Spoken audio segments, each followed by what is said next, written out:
اہل بیت کی فضیلت ہے۔ کون ہے اہل بیت؟ دعائے کمیل کیا ہے؟ جس میں اللہ کی اہمیت اور اس کی عظمت کو اہل بیت نے بیان کیا ہے۔ کوئی اگر جملے کو سمیٹا جائے کہ حدیث قصہ وہ ہے جس میں خدا اہل بیت کا قصیدہ پڑھ رہا ہے، دعائے کمیل وہ ہے جس میں اہل بیت خدا کا قصیدہ پڑھ رہا ہے۔ تو یہ جو ایک سویٹ پوائزن ہے کہ حدیث قصہ چھوڑ دو صرف دعائے کمیل پڑھو، اس کو ذرا سا سائڈ میں رکھیں۔ قصیدہ دونوں کا ہم پڑھیں گے، اللہ کا بھی، اور اللہ نے ان عظیم لوگوں کو جن کو پیدا کر کے ہمارے لیے مشعل راہ اور ہمارے لیے نمونہ عمل بنایا، ان کا بھی قصیدہ پڑھیں گے۔ تو عزیزان محترم، بسم اللہ الرحمن الرحیم، الحمدللہ رب العالمین، والصلاة والسلام على الرسول المكي المدني القرشي الهاشمي الظاهر التهامي مولانا ومولى الكونين جد الحسن والحسين محبوب رب المشرقين والمغربين أبي القاسم محمد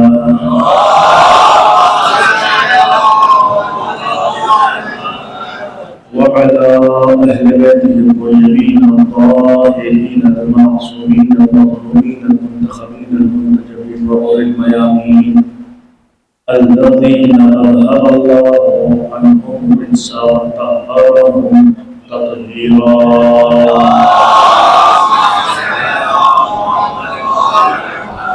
الحمد الدائمة الباقية على أعدادهم وواصب حقوقهم ومنكر فضائلهم ومصائبهم وشجاعتهم وعظمتهم أجمعين من يومنا هذا إلى قيام الدين. أما بعد، فقد قال الله تبارك وتعالى في القرآن المجيد والفرقان الحميد وقوله الحق. بسم الله الرحمن الرحيم. قد أفلح من تزكى. صلى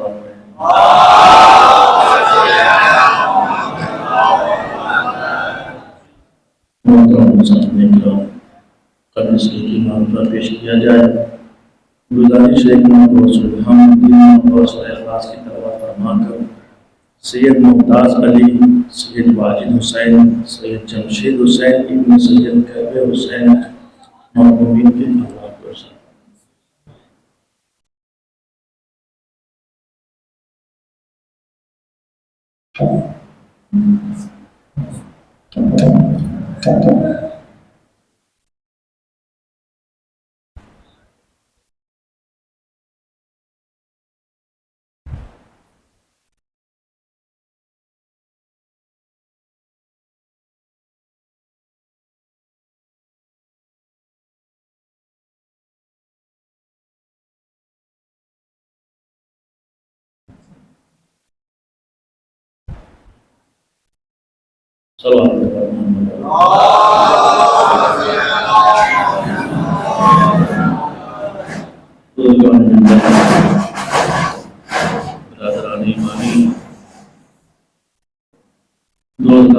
سرکاری سید الشہداء ماتم نوالی مظلوم کربلا،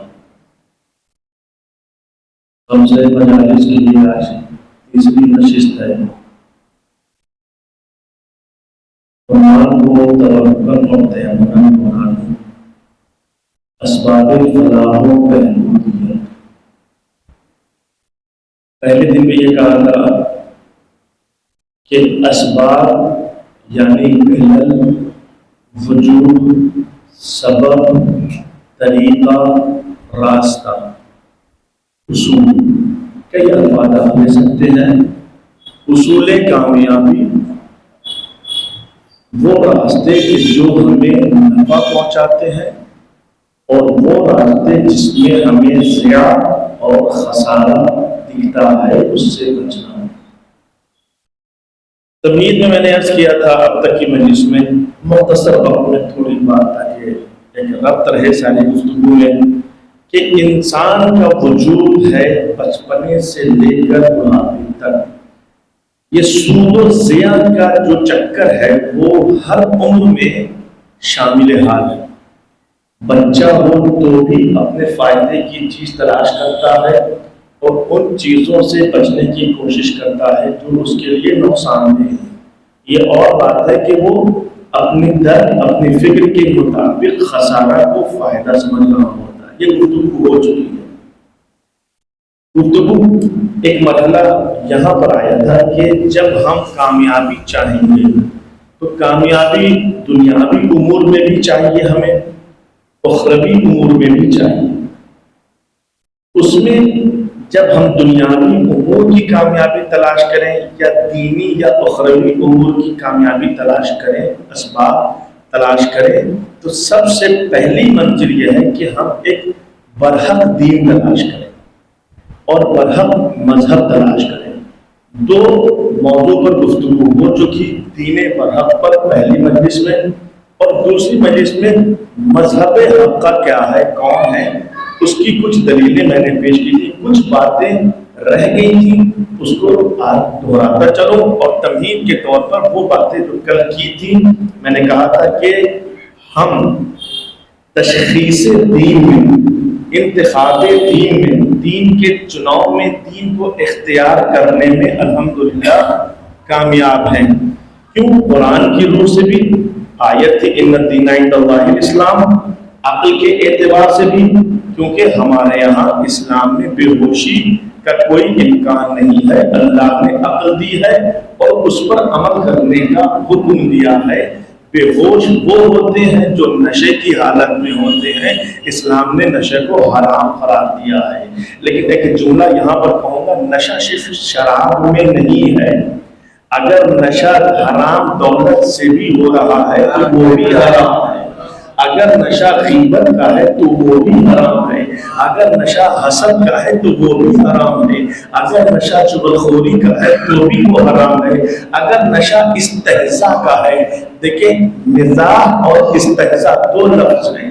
مزاح المومن عبادت، مومن سے مزاح کرے یہ عبادت ہے، لیکن استہزاء کرے، مذاق اڑائے، یہ عبادت نہیں ہے، حرام ہے.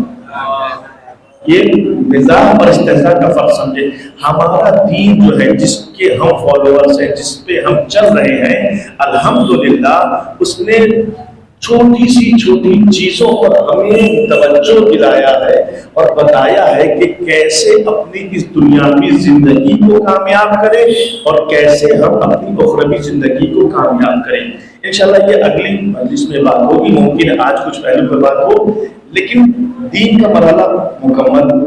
اب بات آتی ہے مذہب کے اعتبار سے. ہم نے جو مذہب اختیار کیا ہے وہ مذہب حق پر ہے یا اس میں کوئی مورد اشکال، کوئی ایسی بات ہے جو ہمارے پاس دلیل نہیں ہے اور ہم زبردستی اس مذہب کو مان رہے ہیں، اس کا پرچار کر رہے ہیں. تو عزیزان محترم، اللہ نے عقل دی ہے تمام مسلمانوں کو، تمام انسانوں کو. اپنی عقل سے پرکھے دیکھے کہ وہ جس چیز سے، جس راستے سے، جس مرکز سے احکام شریعت حاصل کر رہا ہے، وہ مرکز اللہ کے نزدیک قابل قبول ہے یا نہیں ہے.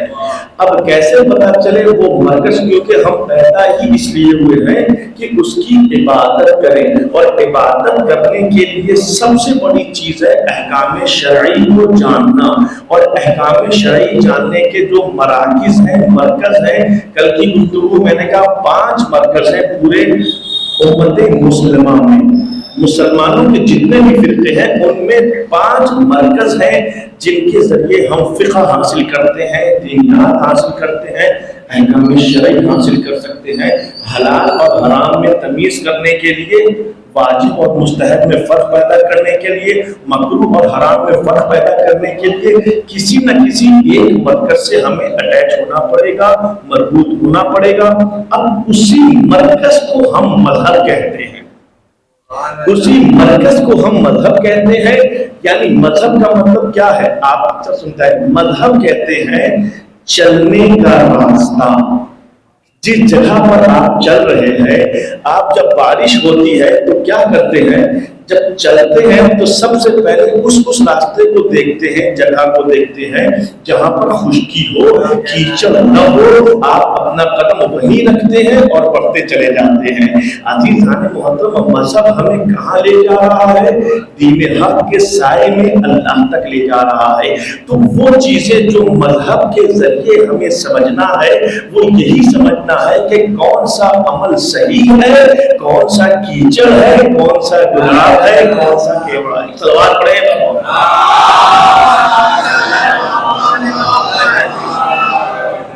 دیکھیں وہ سب کے پاس ہے, مرکز سب کے پاس ہے. بات یہاں تک آئی تھی کہ امت مسلمہ میں 5 فقہ ہیں. فقہ حنفی, نعمان حنفی جو امام جعفر صادق علیہ السلام کے شاگردوں میں سے, اور خود نعمان حنفی نے ایک عجیب جملہ کہا تھا, لولا سنتان لہلک النعمان.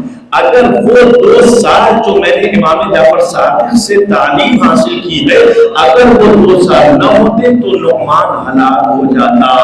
عزیزان محترم, لولا سنتین لہلک النعمان, یہ لہلکہ بڑا مشہور لفظ ہے, لہلکہ بڑا مشہور لفظ ہے. یا ظاہر سی بات ہے یہ سیرت چلی آئی ہے حق پرستاروں کے حق میں یہ جملہ کہنے کے لیے کہ کبھی نعمان کہتا ہے لولا سنتان لہلک النعمان, کبھی کبھی باطل پرست بھی یہ کہتے ہیں لولا علی لہلکت, اگر علی نہ ہوتے تو میں ہلاک ہوتا.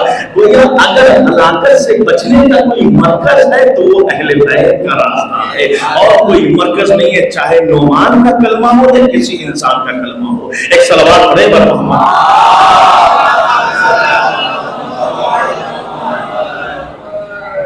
نعمان حنفی کس سن میں؟ 80 ہجری میں موجود ہے. آ جائیں جلدی جلدی بات کروں چونکہ یہ باتیں کل دہرا چکا ہوں. حنفی 80 ہجری میں, مالکی اس کے بعد, شافعی اس کے بعد, حنبلی اس کے بعد. یہ 4 فقہ جو ہیں کب آئی ہیں؟ 80 ہجری کے بعد. ایک فقہ ہے فقہ اہل بیت جس کے ہم فالوور ہیں, جسے مذہب تشیع اور شیعہ کہتے ہیں, جس کا قرآن میں بھی ذکر ہے. الحمدللہ کوئی اور مذہب ذکر ہو نہ ہو, قرآن میں جناب نوح کے لیے ذکر ہوا ہے کہ یہ ابراہیم کی شیعوں میں سے ہے. یعنی ایک لفظ شیعہ قرآن میں بھی موجود ہے, جو ہم سے سوال ہوتا ہے یہ موجود ہے یا نہیں ہے. تو اب آئیں یہاں پر جب 5 فقہ ہمارے پاس ہیں, ہم فیصلہ کریں گے کہ کون سی فقہ صحیح ہے قرآن کی نگاہ میں. پہلے دن کہا تھا نہ تاریخ, نہ روایت, نہ عقل, ان تینوں کو ہٹائیں, بس بات کریں قرآن کے اوپر اور فیصلہ کریں. تو 3 آیتیں میں نے سنانی تھی کل, لیکن 2 میں بات ہوئی تھی, تبرکن اسے دہراؤں اور تیسرے پر آؤں. پہلی آیت کیا تھی؟ اگر آپ میرے ساتھ ہیں تو ضرور بیان فرمائیں گے. پہلی آیت آیت تطہیر, آیت عصمت, جس میں خدا نے ارشاد فرمایا انما یرید اللہ لیذھب عنکم الرجس اہل البیت ویطہرکم تطہیرا.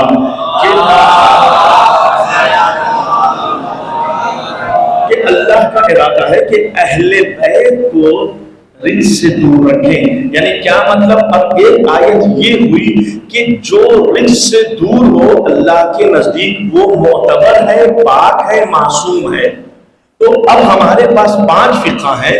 5 فقہوں میں عصمت کی اگر گواہی قرآن دے رہا ہے تو کسی فقہ کی نہیں, کسی اور کی نہیں, کسی مسلک کی نہیں, اسی راستے کی, اسی مذہب کی گواہی دے رہا ہے جو اہل بیت ہیں. اور لفظ اہل بیت استعمال کر کے بتا دیا کہ کسی اور فقہ کو نہ اپنانا. کیونکہ اگر میں نے یہ بات بھی کہی تھی, اگر یہ فقہ جو دوسری فقہ ہیں, اگر یہ فقہ اہل بیت سے افضل ہوتی تو نعوذ باللہ خدا پر ظلم کا اطلاق ہوگا, خدا ظالم قرار پاتا. اور نعوذ باللہ کہ خدا اس چیز سے آنا والا ہے کہ وہ ظلم نہیں کرتا. کیوں ظلم کس بنیاد پر ہوتا؟ کیونکہ وہ مفضول کو افضل پر فوقیت دے دیتا. اگر اہل بیت سے افضل کوئی اور ہوتے, اور قرآن میں اگر کوئی افضل ہوتا تو قرآن کی آیت یہ ہونی چاہیے تھی انما یرید اللہ لیذھب عنکم الرجس حنفیہ. اور مالکیہ اور شافعیہ اور حنبلیہ، لیکن یہ 4 کا لفظ استعمال نہیں ہوا، استعمال کیا ہوا؟ اہل البیت۔ اس کا مطلب ہے کہ اگر کوئی اللہ کے نزدیک معصوم ہے اور جو احکام ہم لیں گے وہ کوئی اور مذہب نہیں ہوگا، وہ وہی ہوگا جو اہل بیت کا ہے۔ یہ بات واضح ہو گئی تھی۔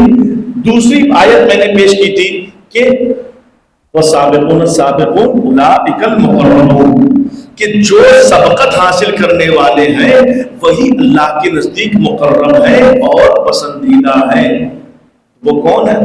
رسول کے نزدیک، رسول جب چلے گئے رسول کریم صلی اللہ علیہ وسلم، تو اب ان کے نزدیک سب سے زیادہ قریب کون ہے؟ قرآن کی آیت سنا دو کون ہے؟ کل حدیث سنائی تھی، آج آیت سنا دیتا ہوں۔ آیت وَأْتِ ذِي الْقُرْبَىٰ حَقَّهُ، جو سب سے زیادہ قریب ہے آپ اسے اس کا حق دے دیں۔ اب قرآن نے بھی ایسی چیز رکھی ہے کہ جہاں مسلمان مجبور ہو کر آئے گا اور اس پر غور کرے گا کہ قرآن نے قربہ کہا ہے، قربہ مؤنث واحد کا صیغہ ہے، یعنی جو مؤنث میں عورتوں میں سب سے زیادہ قریب ہو اسے آپ اس کا حق دے دیں۔ اگر اب رسول کی اور بھی بیٹیاں ہوتی تو باغ فدر کے لیے ضرور کھڑی ہوتی، کسی اور کا کھڑا نہ ہونا۔ یہ اس بات کی دلیل ہے قربہ فقط ایک ہے، وہ ہے ایک صلوات پڑھیں۔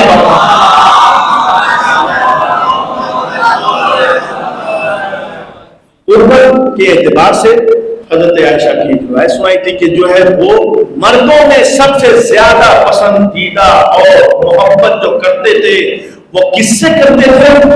امیر کائنات سے۔ اور سب سے زیادہ محبت اور پسند کسے کرتے تھے؟ بی بی زہرا سلام اللہ علیہا سے۔ عزیزان محترم، بیت اللہ بشیر نقوی صاحب کا ایک بڑا بہترین جملہ ہے، یہاں پر مجھے یاد ہے تو میں کہہ رہا ہوں۔ اکثر لوگ کہتے ہیں کہ ہم دین کس سے لیں، دین کس سے لیں، شریعت کس سے لیں، مذہب کس سے لیں، سوال آتا ہے تو انہوں نے بس ایک سوال کیا۔